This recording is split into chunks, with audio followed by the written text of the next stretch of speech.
The US state of Michigan is on the front line of the dispute between the US and Canada.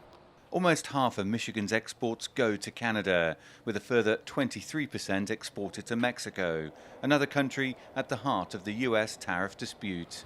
At American Coney Island, a Detroit staple hot dog restaurant, patrons are split over the impact the tariffs may have on the economy.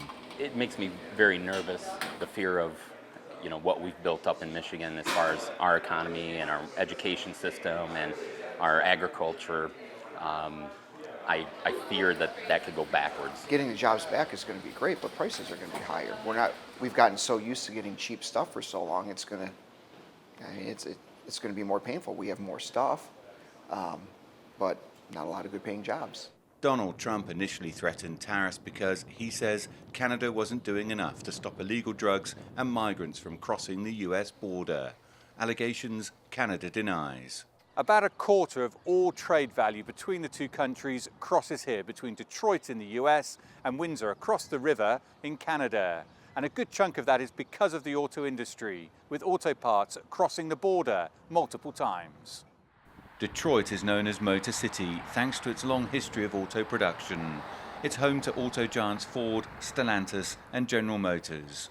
But the industry has also been intertwined with Ontario in Canada for more than a century. And experts warn tariffs on auto would impact both sides of the border. The cost structure of what you are doing as a car manufacturer, for instance, or as a supplier to a car manufacturer, and you happen to get certain services or products from Canada, is that your cost structure just changed dramatically.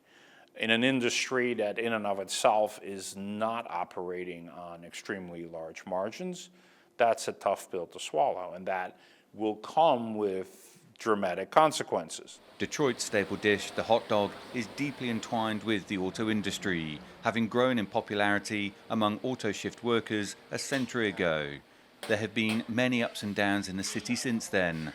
The tariff dispute is yet another roadblock for automakers and the state of Michigan to navigate. Dan Williams, TRT World, Detroit.